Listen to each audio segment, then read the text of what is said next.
Today's lesson about macroeconomics. We studied all microeconomic lessons. Now we will move in.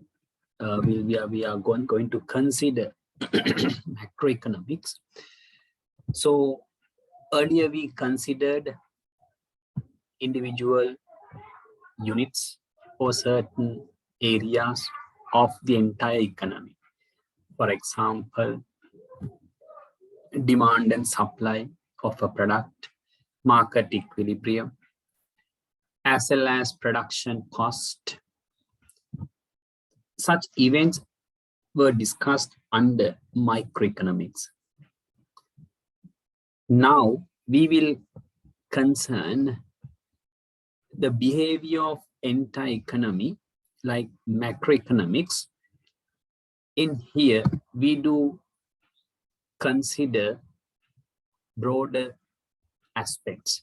In other words, all the units are considered at once. Instead of demand of a good, we do concentrate aggregate demand, simply total demand for goods and services, aggregate demand.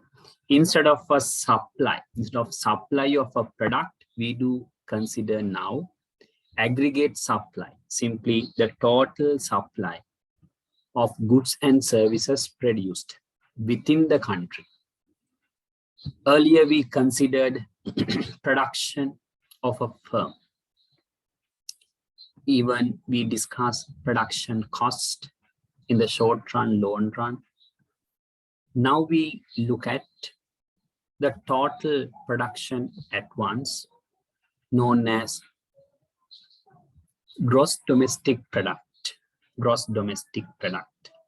So then, macroeconomics consider the behavior of all the components of the economy. Simply, it includes broader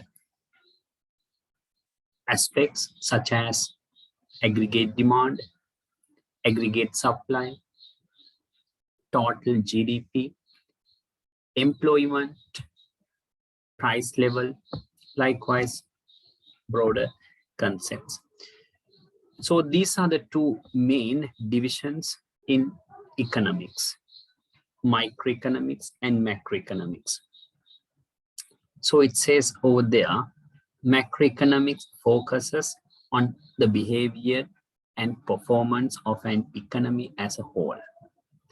Macroeconomist attempts to analyze, explain how the entire economic system functions, as the functioning of entire economy depends on behavioral pattern of macroeconomic variables.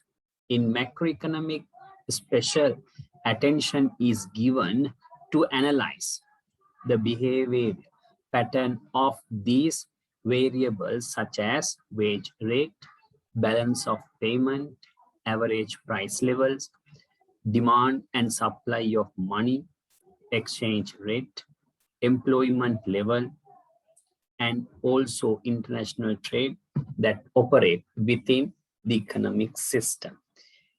It further discusses about macroeconomic problem a country faces, such as unemployment, inflation, depreciation of domestic currency, balance of payment, difficulties, etc. So you came across number of terms here. As an example, there are many macroeconomic variables than this. For example, balance of payment. This is a particular transaction or particular entry, particular account when residents of the country trade with non-residents. Of course, country should record all the events in a particular format. It is called balance of payment. So everything is recorded like a summary. Even average price level. Nowadays, people are criticizing there is a rapid rise or rapid growth in price level. What we purchase for necessities as necessities. Especially price level implies country's inflation rate. Price of essential things have gone up. So it represents, the price level represent all the items, not only a single product. Even other components are the same, like broader variables in macroeconomics.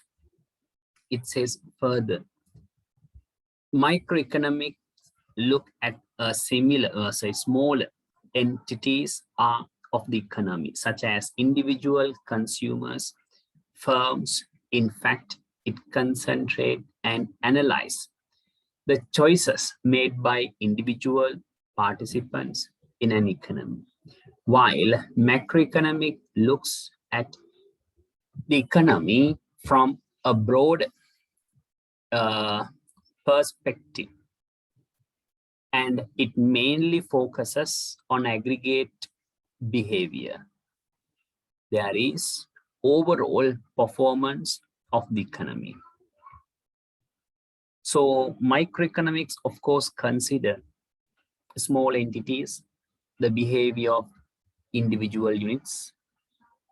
As I told you, demand and supply of a product, consumer satisfaction, production cost of a firm, likewise. Anyways, all the microeconomic variables are considered at once when we discuss macroeconomic lessons or macroeconomics. So it says further, under macroeconomics, the short macroeconomics, the short as well as long-term behavioral pattern of entire economy is analyzed and also discussed. Macroeconomics concentrate on short-term behavioral pattern of factors like aggregate production level, employment, and income levels, etc. And also the long-term growth, development, and inflationary trends. Understanding of the above extremely useful for policymakers when formulating sound economic policies. Nowadays, what do we understand? Prices are really high. It is called inflation. When there is a greater level of inflation, the government concerned how to control price level. Simply government formulate particular policies. Government has number of policies. Then they implement in order to tackle these variables for the wealth of society. When the price level is high, it is good for certain groups, especially businesses. But it is really harmful for the majority of the country, I mean consumers. Then the government should pay an attention how to control price of essential items. Then policies should be developed in order to target, in order to coordinate these variables in appropriate manner. So these macroeconomic objectives, macroeconomic concepts, macroeconomic policies are discussed in this lesson. Macroeconomic variables are there, macroeconomic objectives are there, and macroeconomic policies. So it says further,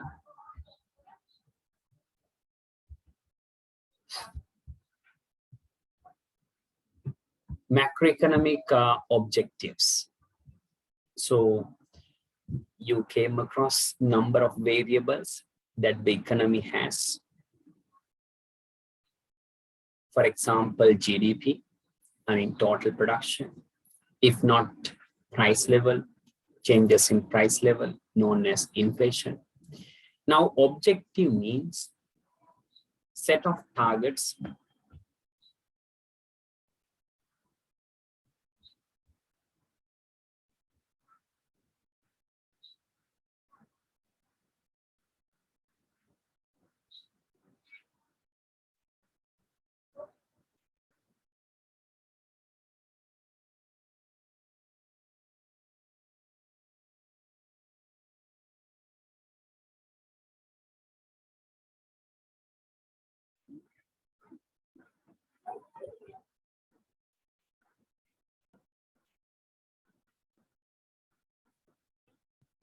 of objectives that every economy has, price stability, full employment, equilibrium in balance of payment, fair distribution of income, sustainable development, economic growth. Like these are common targets. So we have seen some countries in the world really develop, some countries in the world really poor, some countries in the world moving to development, like industrialized. When we look at USA, developed, Norway, well-developed countries, then they have achieved almost all targets substantially. But poor countries like Sri Lanka, according to World Report, now Sri Lanka is really poor country in the world.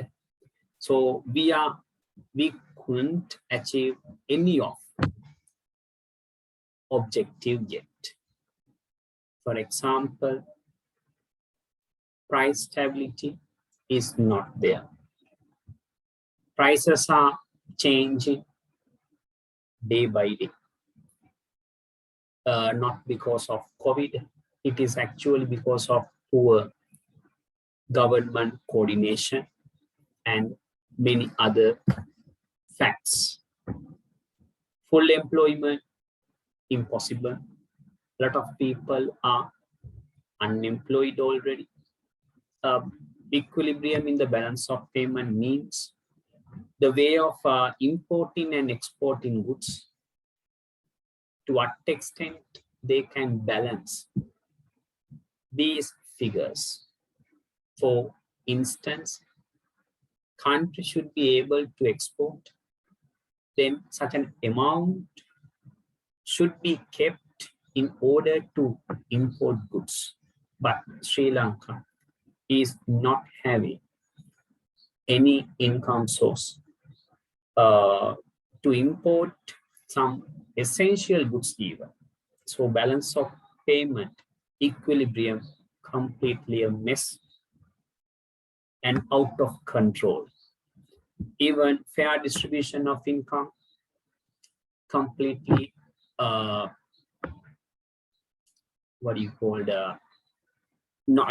is a huge income inequality. There is no fair distribution at all. Some people are really rich, some people are really poor. Some people do not have, they can't access at least basic foods. So income distribution even completely out of control.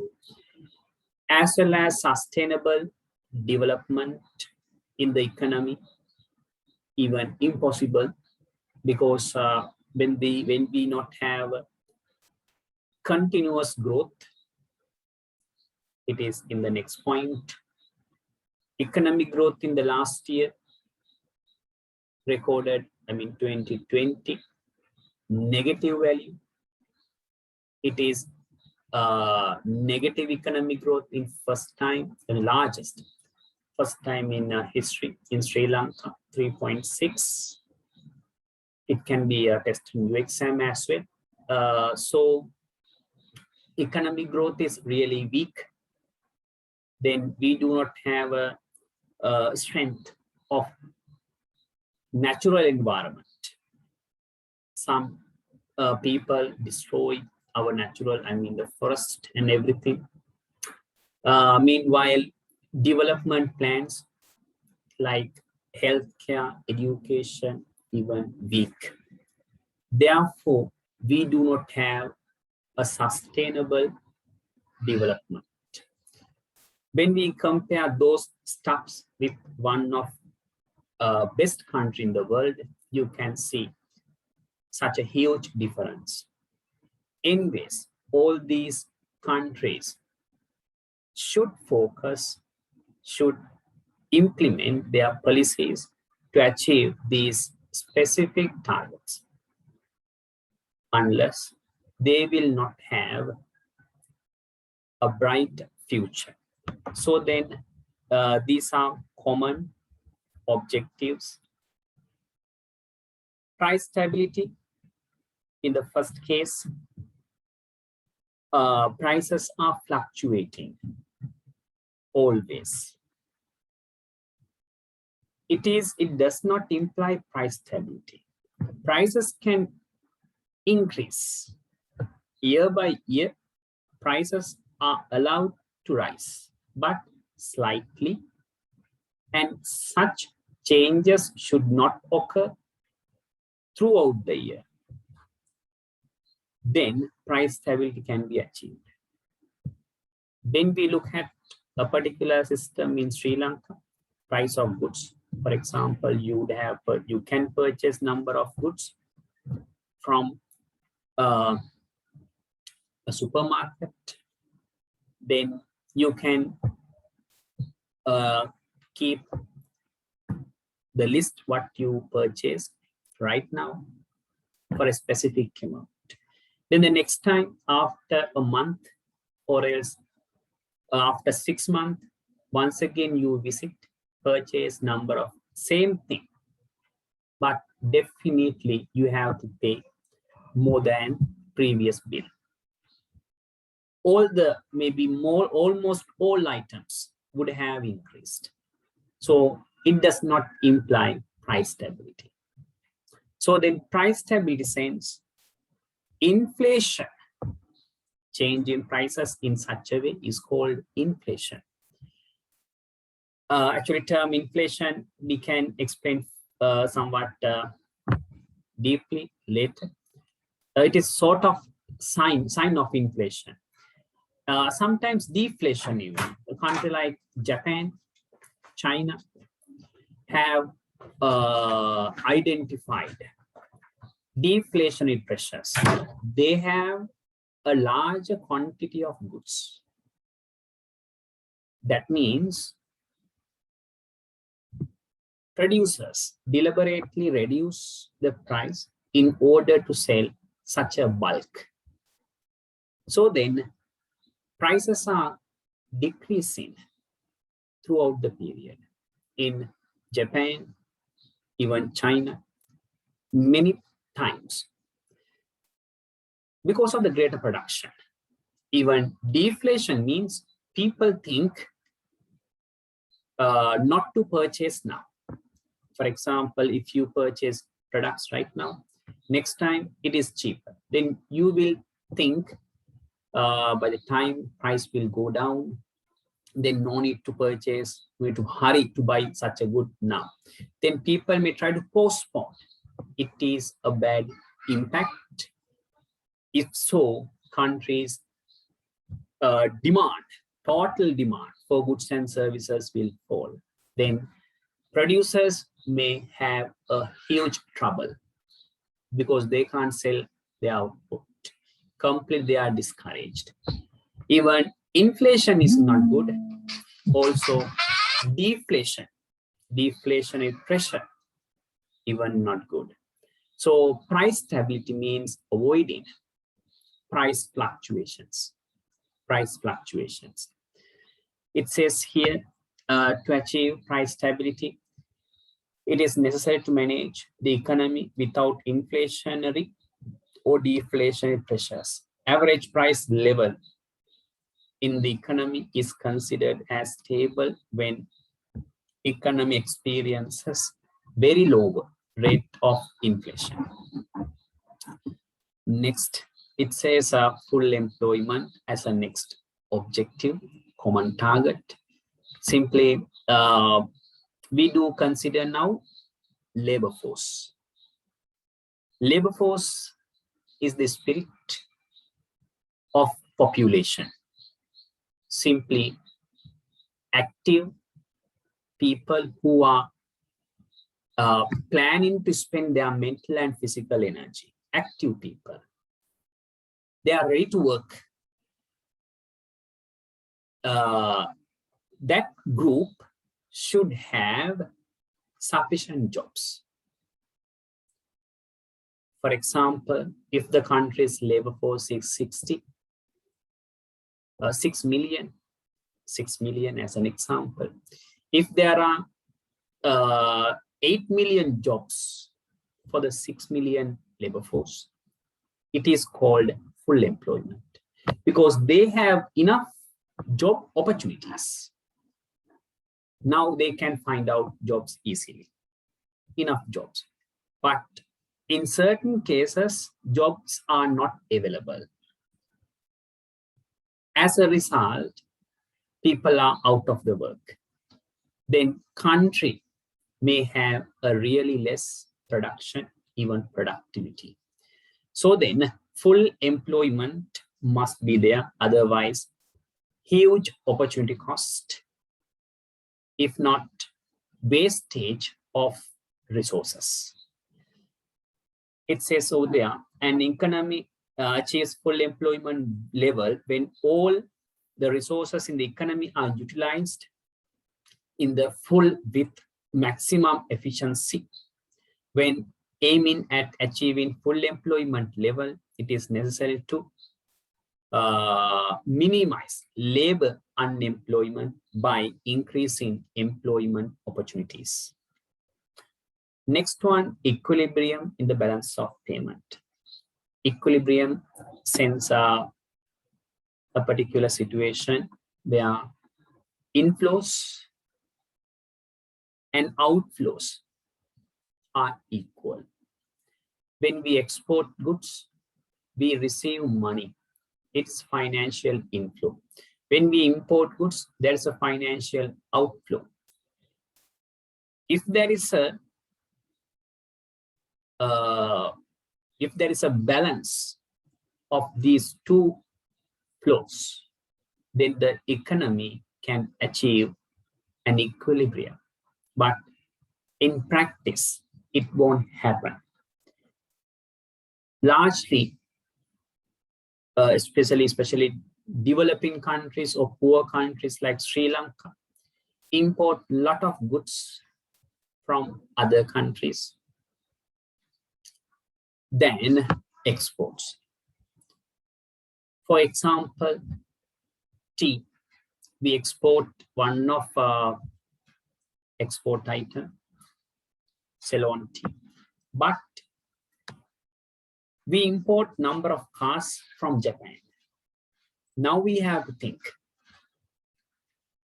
how many tons of tea should be exported in order to buy number of cars into the country?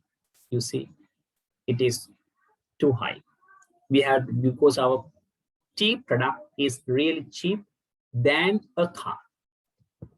When countries export really cheap goods, balance of payment necessarily has such a problem or issues.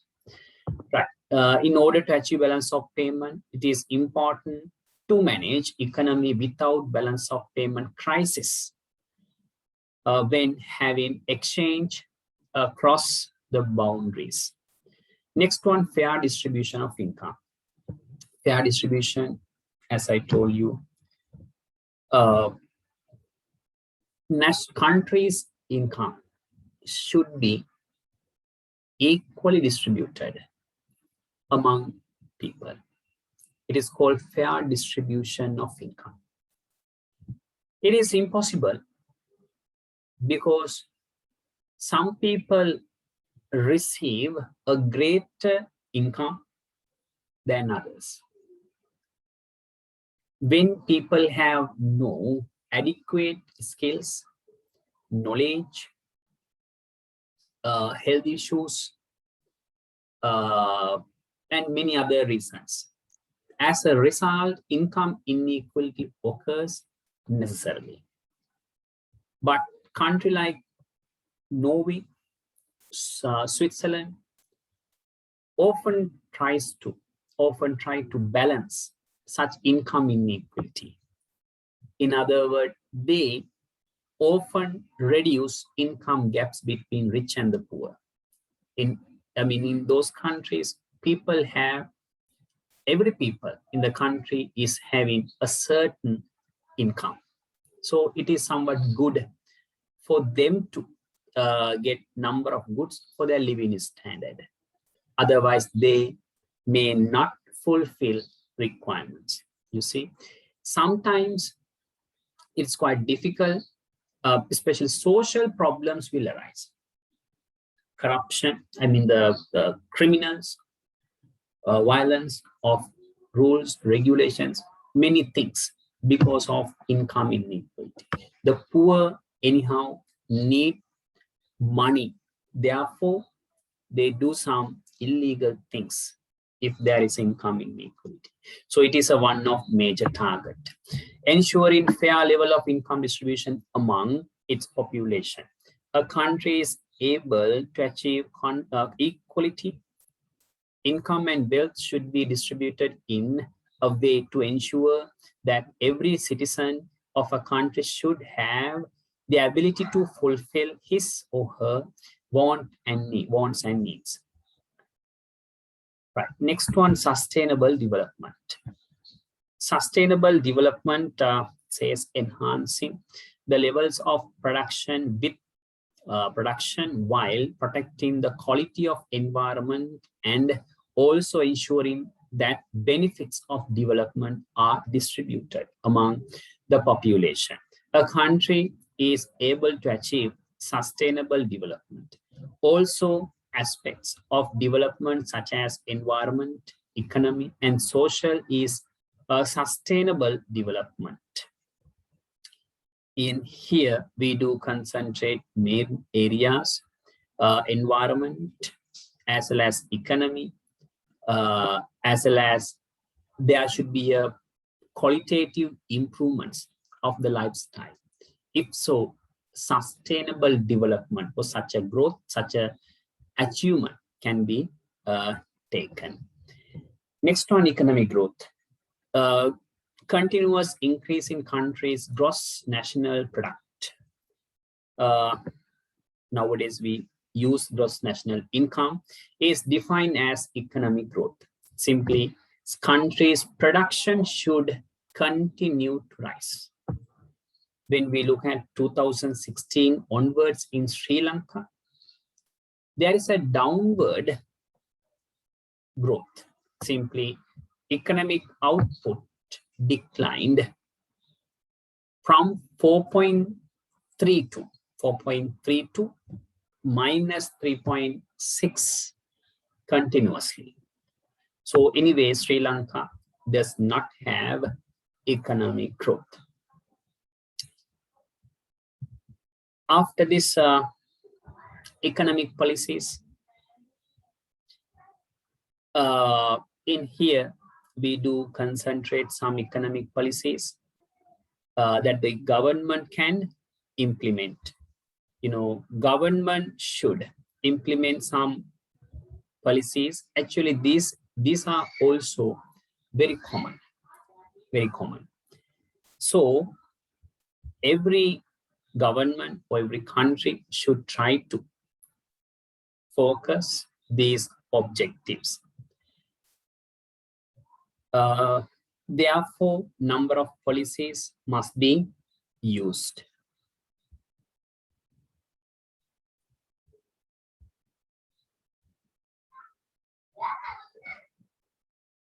Right. So this is Sri Lanka's performance. Real economic growth, 4.5, 2006.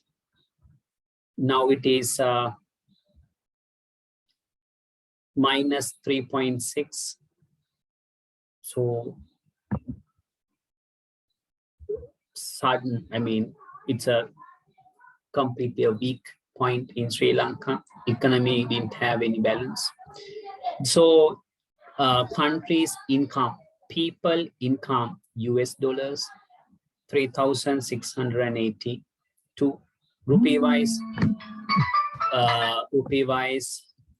683,106. So approximately per month, people may have 50,000 or 52,000 monthly per person. Actually, 50,000, 52,000 is not equal to everyone. Some people in the country may receive monthly one, sometimes a lot. Monthly they may earn like 5 million. Some people do not earn at least 5,000 per month. So such problems, income inequality.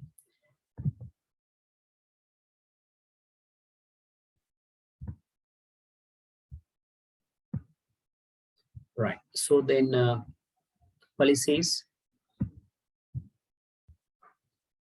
Government, it says economic management means taking necessary and appropriate policy measures to overcome macroeconomic problems of a country with view to achieving expected macroeconomic objectives. Policies and strategies employed in managing an economy of a country is considered as macroeconomic policies. Right. So issues, what I said, can be overcome by implementing proper policies.